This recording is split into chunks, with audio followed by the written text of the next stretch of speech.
생명 주신 그 사랑, 내 부끄러운 죄를 사시고 놀라운 은혜 주네. 주님께 감사해. 날 위해 못 박힌 손, 주의 보혈로 나를 씻으시고 주 품에 품으시네. 존귀한 어린 양, 좌정하신 주, 면류관 쓰신 주님, 날 다스리시네.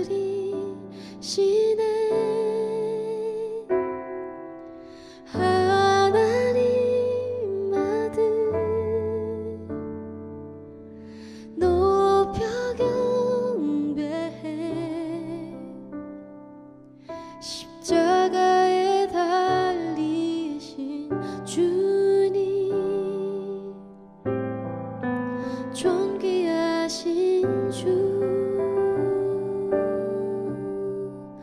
어린 양 찬양,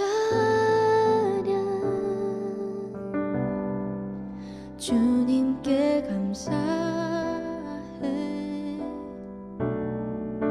생명 주신 그 사랑, 내 부끄러운 죄를 사시고 놀라운 은혜 주네. 주님께 감사해. 날 위해 못 박힌 손, 주의 보혈로 나를 씻으시고 주 품에 품으시네. 존귀한 어린 양, 좌정하신 주, 면류관 쓰신 주님, 날 다스리시네.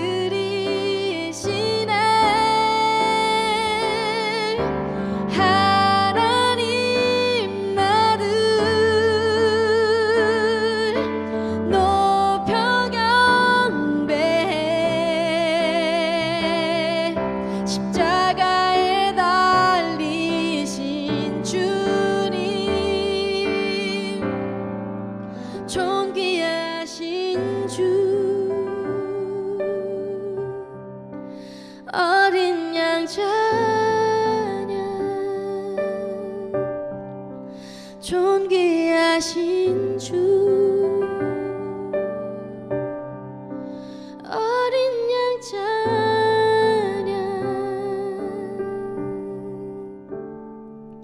존귀한 어린 양, 좌정하신 주, 면류관 쓰신 주님, 날 다스리시네.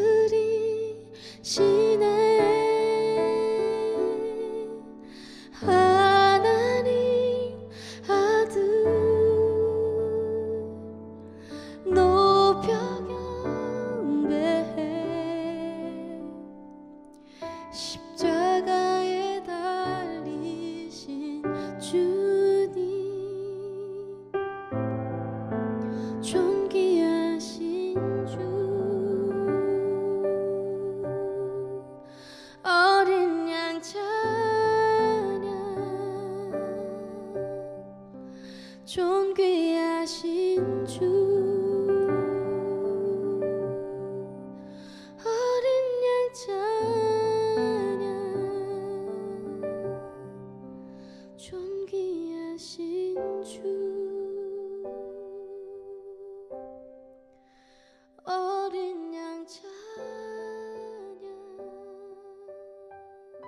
할렐루야. 어젯밤에도 평안한 가운데 안식하신 밤 되신 줄 믿습니다. 오늘 사순절 마지막 날 40일째 고난주간 마지막 토요일 새벽 예배를 살아계신 하나님 앞에 올려드리겠습니다. 오늘 나누시는 말씀은 요한계시록 21장 25절부터 27절까지 말씀 되겠습니다. 낮에 성문들을 도무지 닫지 아니하리니 거기에는 밤이 없습니다. 사람들이 만국의 영광과 존귀를 가지고 그리로 들어가겠고 무엇이든지 속된 것이나 가증한 일 또는 거짓말하는 자는 결코 그리로 들어가지 못하되 오직 어린 양의 생명책에 기록된 자들만 들어가리라. 아멘. 이제 오늘 고난주간 마지막 날 토요일 아침입니다. 기독교는 이제 철로역정의 모든 여정을 다 마치고 소망과 함께 천국 문 앞에 이르렀습니다. 두 순례자가 바로 이곳까지 도착을 하였는데 소망과 기독교였던 것입니다. 마법의 땅을 벗어나서 뷸라의 땅에 들어섰습니다.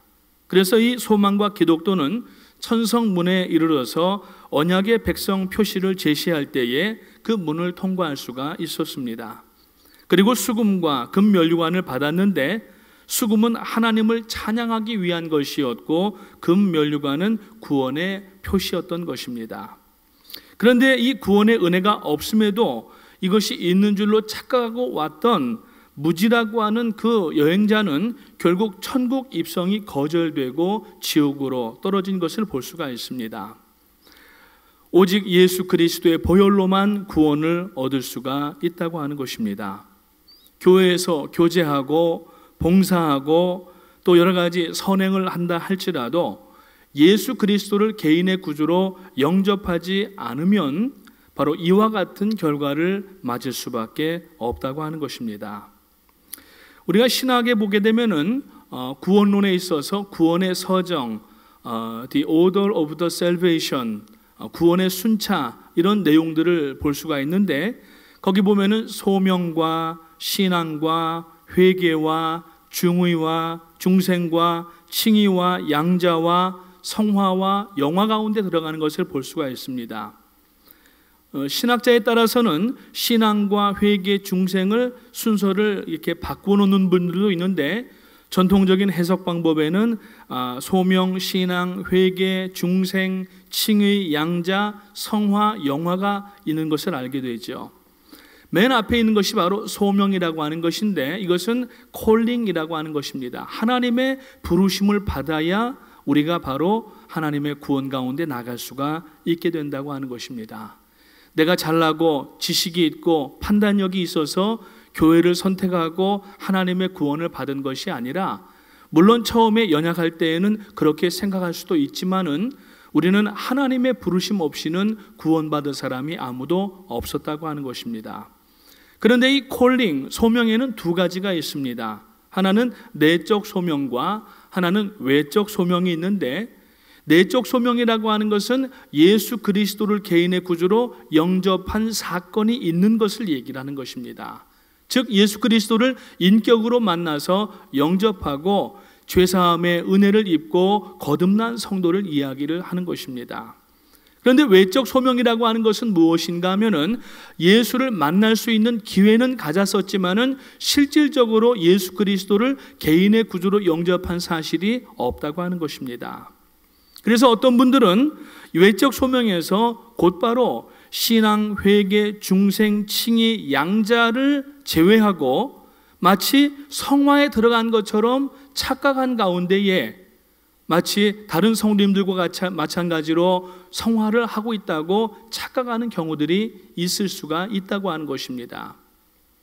오늘 우리는 이 점을 대단히 주목을 해야 되겠습니다. 오늘 이 철로역정 이 내용 가운데 보니까 무지라고 하는 사람은 천성문 앞에 갔지만은 결국에는 들어가지 못하고 지옥으로 떨어졌다고 이야기를 하고 있는데 바로 외적 소명만 있었지 다른 그 중간에 있어야 될 신앙과 회개와 중생과 칭의와 양자의 과정을 하지를 못했다고 하는 겁니다. 그냥 다른 사람들이 하는 거 보면서 자기도 그랬으리라고 착각을 하거나 그렇게 여겼다고 하는 것입니다.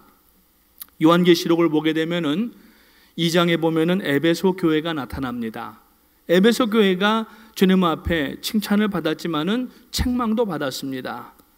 그 책망의 내용이 뭐냐면은 요한계시록 2장 4절 말씀에 보면은 그러나 너를 책망할 것이 있나니 너의 처음 사랑을 버렸느니라 이렇게 말씀하고 있습니다. 처음 사랑이 무엇입니까?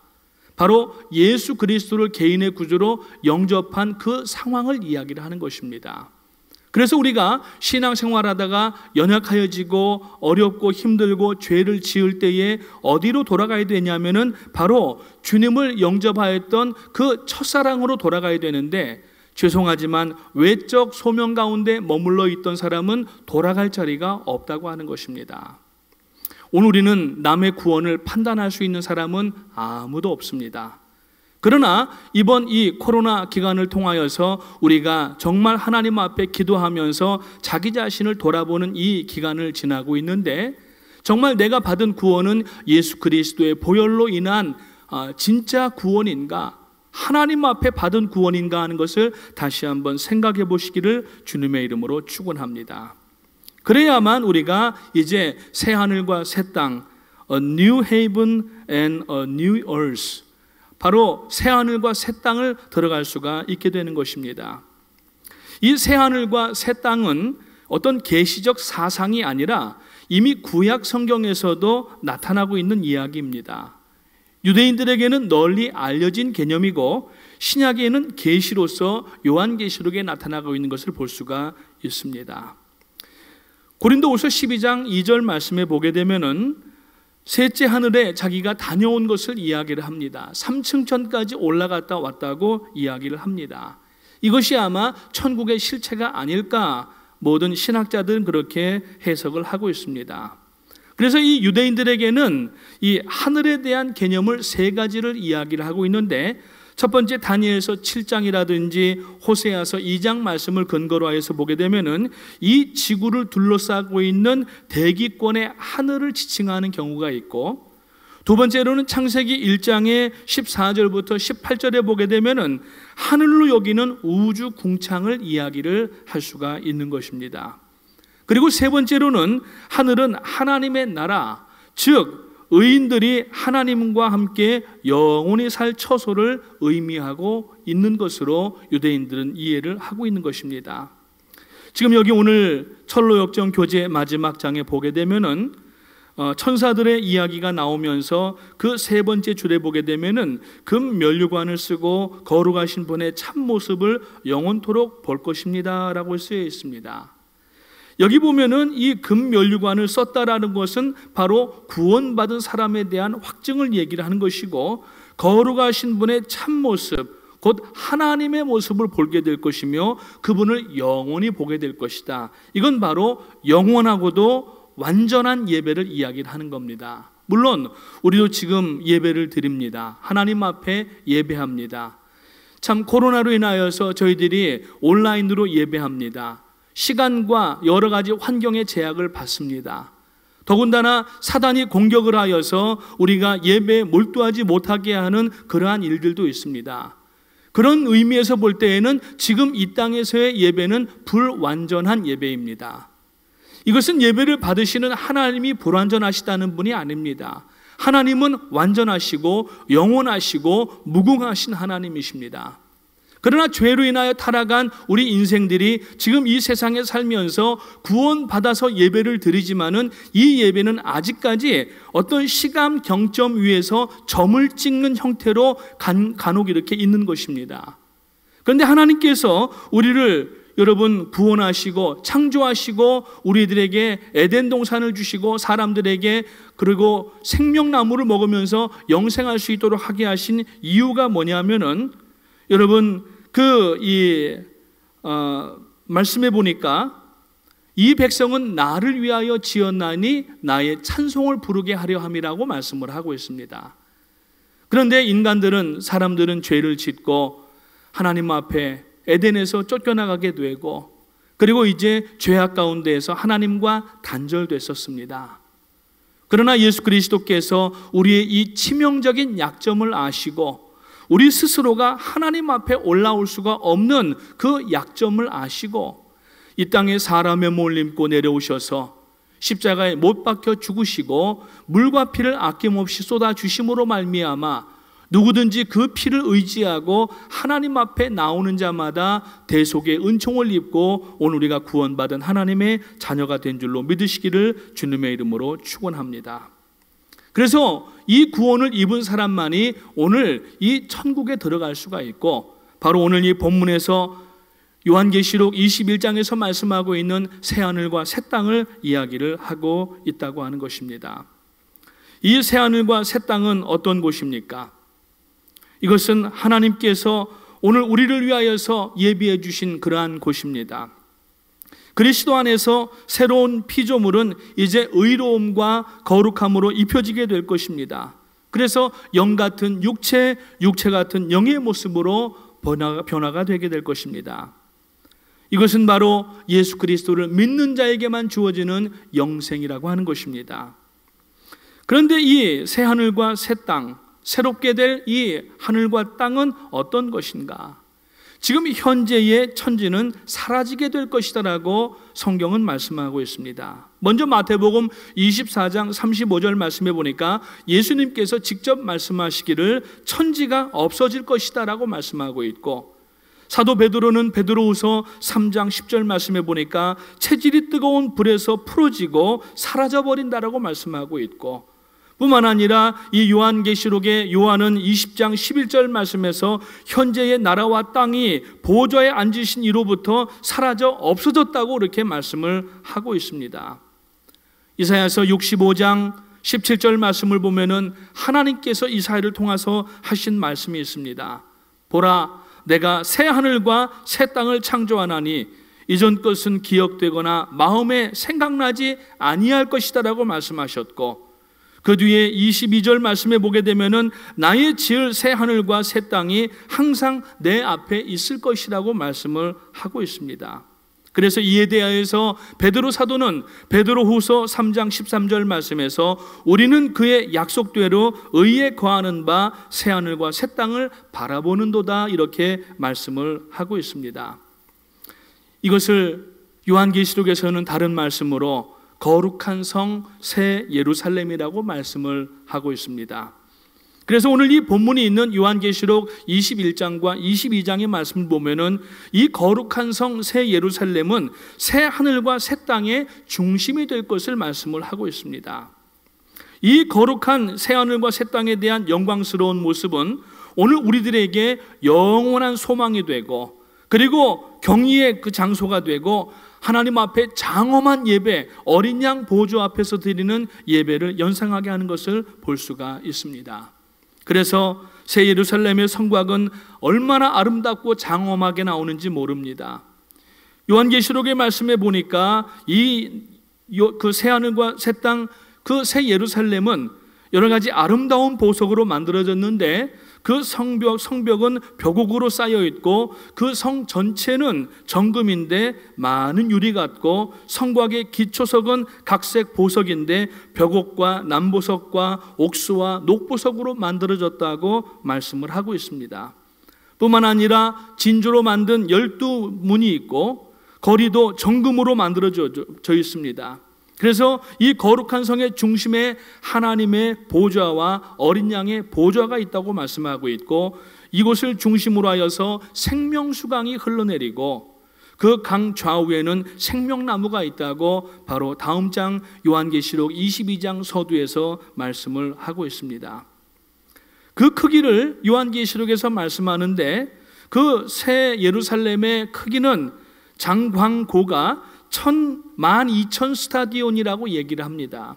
그래서 이것을 오늘날 수치로 환산을 해보니까 약 한쪽 길이마다 2,200km 입방체 모양으로 되어 있는 것을 볼 수가 있습니다. 과연 어떤 모습으로 우리들이 장차 그 안에 있게 될지 지금은 모르지만은 살짝 하나님께서 바로 이 사도 요한에게 스포일러를 보여주신 것을 볼 수가 있습니다. 사랑하는 성도님 여러분, 오늘 우리는 지금 불완전한 상황 가운데에서 더군다나 코로나의 이 위협과 이 불안 가운데 있지만은, 그러나 우리들의 예배는 영원하신 하나님 앞에 여러분 온전한 예배를 지향하시면서 드리실 때에, 지금은 비록 우리가 아침 예배를 드리든지 온라인 예배를 드리든지 어떤 형태로 시간의 중간마다 점을 찍는 예배를 드리지만, 우리가 여러분 새하늘과 새 땅, 새 예루살렘에 들어가게 되면은 하나님 보좌 앞에, 어린 양 보좌 앞에 이제는 점이 아니라 영원히 끊어지지 아니하는 선으로 이어지는 예배를 드리게 되는 줄 믿으시기를 주님의 이름으로 축원합니다.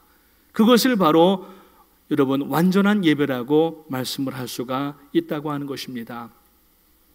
오늘 우리는 하나님 앞에 이 어려운 시기에 다시 한번 마음을 이제 움직여서 회개할 것들을 회개하고 돌이켜서 잃어버렸던 감사를 회복하고 하나님 앞에 영광을 돌려야 되겠습니다. 옛말에 보면은 심동즉 부동신하고 신동즉 부동심하라는 말이 있습니다. 지금 이 코로나 기간에 우리가 자가격리들을 하고 있습니다. 이때에 움직이지 말라고 정부에서 이야기를 합니다. 밖에 나가지 말라고 이야기를 합니다.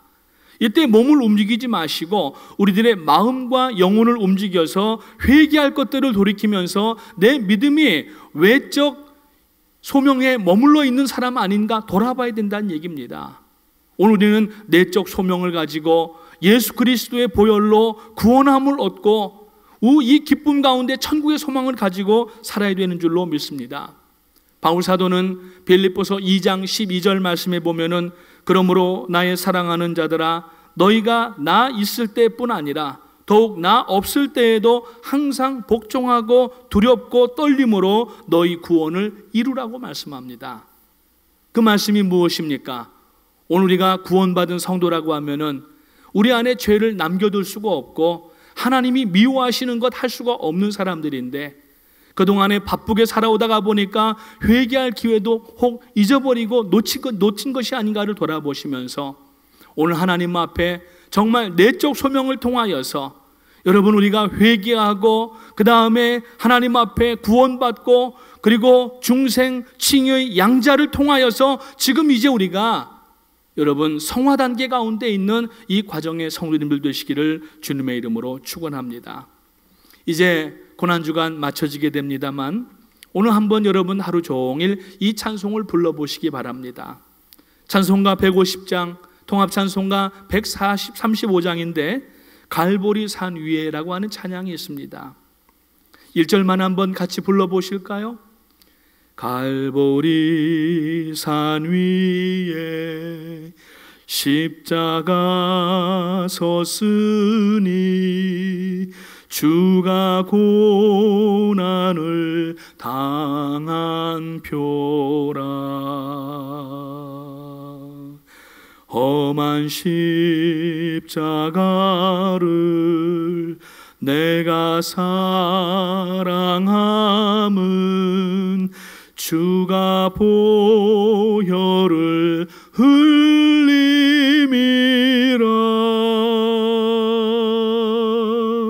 최후 승리를 얻기까지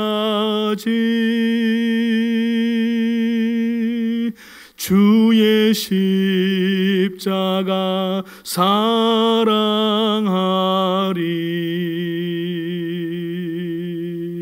빛난 멸류관 받기까지 험한 십자가 붙들겠네.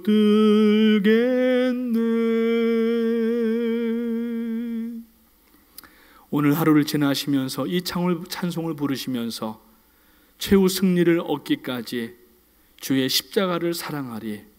빛난 멸류관 받을 때까지 험한 십자가를 붙들겠다고 하는 고백이 오늘 여러분의 고백 되시고, 이번 사순절 기간 동안 마지막으로 승리하는 하루가 되시고, 이제 고난주간 여러분 다시 우리가 이제 내일 부활주의를 통하여서 우리들의 믿음이 한껏 더 부활의 기쁨을 참으로 하나님 앞에 누릴 수 있는 그러한 여러분 되시기를 주님의 이름으로 축복합니다.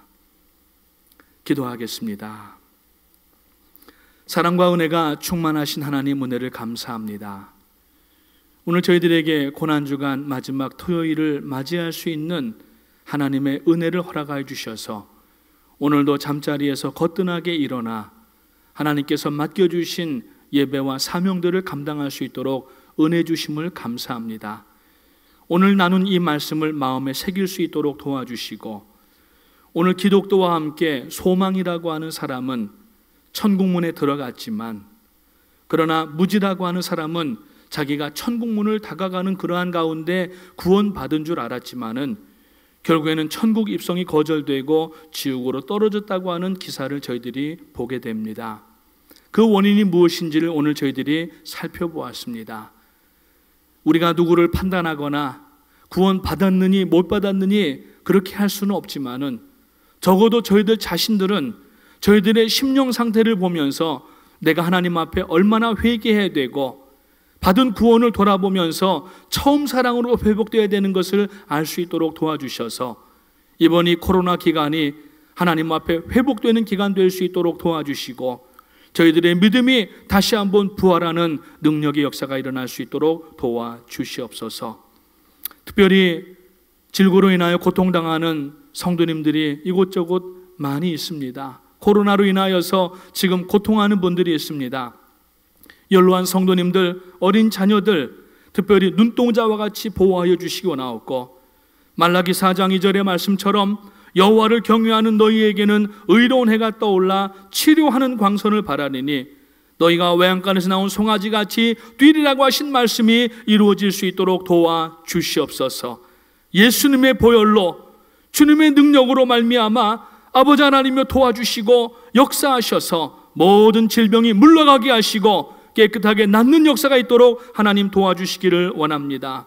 그가 징계를 받음으로 우리가 평화를 누리고 그가 채찍에 맞음으로 우리가 나음을 입었다고 분명히 말씀하셨사오니 오늘 저희들이 예수 그리스도의 보혈을 의지함으로 말미암아 영원히 구원받을 뿐만이 아니라 오늘 저희들의 이 환난과 고난 가운데에서도 하나님의 구원을 바라보는 믿음의 가족들이 될 수 있도록 인도하여 주시옵소서. 감사를 드려오며 예수님의 이름으로 기도하옵나이다. 아멘. 하늘에 계신 우리 아버지, 이름이 거룩히 여김을 받으시오며 나라가 임하시오며 뜻이 하늘에서 이룬 것 같이 땅에서도 이루어지이다. 오늘 우리에게 일용할 양식을 주옵시고 우리가 우리에게 죄 지은 자를 사하여 준 것 같이 우리 죄를 사하여 주옵시고 우리를 시험에 들게 하지 마옵시고 다만 악에서 구하옵소서. 나라와 권세와 영광이 아버지께 영원히 있사옵나이다. 아멘. 이제 이 시간 우리 하나님 앞에 나눈 말씀을 기억하면서 내 구원이 하나님 앞에 온전히 지금 이루어져 가고 있는지 돌아보면서 기도하시기를 바라고, 특별히 저희 교회가 이 코로나19 기간 동안에 4가지 기도 제목을 가지고 기도하고 있습니다.